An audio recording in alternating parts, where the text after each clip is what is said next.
Hello সবাইকে, কেমন আছো সকলে? আশা করি সকলেই অনেক ভালো আছো। আজ আমি তোমাদের সাথে শেয়ার করব একদম রেস্টুরেন্ট স্টাইলের চিলি চিকেন। চলো তোমাদের সাথে শেয়ার করে নিই কীভাবে বানিয়েছিলাম। প্রথমেই এখানে আমি চিকেনগুলোকে পরিষ্কার করে ধুয়ে নিয়েছিলাম। আমি এখানে বোনলেস চিকেন নিয়েছিলাম, তোমরা চাইলে উইথ বোন চিকেনও নিতে পারো। তারপরে এখানে দিয়ে দিয়েছিলাম আমি নুন, গোলমরিচ, সয়া সস, ভিনেগার, তারপরে রসুন পাউডার, আদা পাউডার আর কিছুটা পরিমাণ ওয়েস্টার সস। সমস্ত সসগুলো দেওয়া হয়ে গেলে তারপরে দিয়ে দিয়েছিলাম এখানে আমি একটা ডিম দেওয়ার পরে দিয়ে দিয়েছিলাম আমি এখানে কিছুটা পরিমাণ কর্নফ্লাওয়ার দেওয়ার পরে দিয়ে দিয়েছিলাম ময়দা।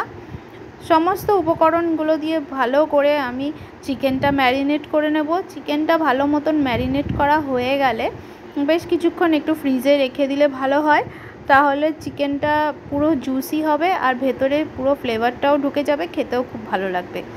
1 ঘন্টার মতন আমি এটা ম্যারিনেট করে রেখেছিলাম, তোমরা চাইলে আরও বেশিক্ষণ টাইমও রাখতে পারো। এরপর ম্যারিনেট হয়ে গেলে 1 ঘন্টা পর চিকেনগুলো বের করে ছাকা তেলে ভালো মতন পকোড়ার মতন ভেজে নিয়েছিলাম। সমস্ত চিকেনগুলো আমার ভাজা হয়ে গেলেই সেই কড়াইতেই তেলটা কিছুটা পরিমাণ কমিয়ে, কেন কি এতটা পরিমাণ তেল তো লাগবে না চিলি চিকেনের জন্য, তেলটা বেশ খানিকটা কমিয়ে তারপর সেই কড়াইতেই দিয়ে দিয়েছিলাম আমি টুকরো করে রাখা পেঁয়াজ আর কুচিয়ে রাখা রসুন। তারপরে দিয়ে দিয়েছিলাম গ্রেট করে রাখা আদা। সমস্ত কিছু একটু ভাজা ভাজা হয়ে গেলে এখানে আমি 3 রকমের ক্যাপসিকাম নিয়েছিলাম, গ্রিন আর রেড আর ইয়েলো। সমস্ত ক্যাপসিকামগুলো একটু ভালো করে ভাজা করে নিচ্ছিলাম পেঁয়াজের সাথে। এখানে আমি দিয়ে দিয়েছিলাম একটুখানি ভিনেগার, যাতে ক্যাপসিকামের রঙগুলো বদলে না যায়। তারপর দিয়ে দিয়েছিলাম স্বাদ অনুযায়ী নুন। তারপর এখানে আমি একে একে সব সসগুলো দিয়ে দিচ্ছিলাম। প্রথমেই দিয়েছিলাম এখানে আমি এখানে দিয়ে দিয়েছিলাম আমি সয়া সস। তারপরে দিয়ে দিয়েছিলাম ওয়েস্টার সস। কিছুক্ষণ নাড়াচাড়া করে এরপর আমি এখানে দিয়ে দিয়েছিলাম টমেটো কেচাপ, বেশ খানিকটা পরিমাণে টমেটো কেচাপটা দিয়েছিলাম। এরপর দিয়ে দিয়েছিলাম গ্রিন চিলি সস। সমস্ত সসগুলো দিয়ে সবজিটা ভালো করে ভাজা করে নিতে হবে।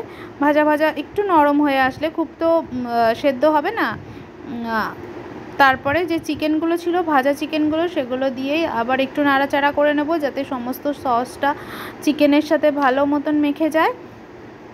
এরপর একটা বাটিতে কিছুটা কর্নফ্লাওয়ার গুলিয়ে সেটা ঢেলে দেবো চিকেনের ওপরে।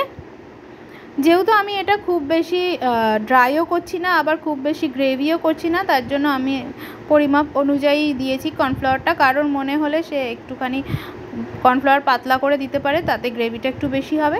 তারপরে দিয়ে দিয়েছিলাম আমি খানিকটা গার্লিক পাউডার, এটা অপশনাল, কেউ যদি চায় দিতে পারে, না চাইলেও কোনো অসুবিধা নেই না দিলে। তারপরে দিয়ে দিয়েছিলাম বেশ খানিকটা পরিমাণ গোলমরিচ। সমস্ত কিছু দেওয়া হয়ে গেলে তারপরে আর কিছুটা পরিমাণ সময় কড়াইতে রেখে একটু নাড়াচাড়া করে নামিয়ে নিলেই ব্যাস রেডি, একদম রেস্টুরেন্ট স্টাইলের চিলি চিকেন। বিশ্বাস করুন, এটা রেস্টুরেন্টের থেকে কোনো অংশে কম হয়নি খেতে, বরঞ্চ আরও ভালো হয়েছে, যেহেতু ঘরের তৈরি, সমস্ত কিছু ফ্রেশ ছিল, টেস্টও ভালো।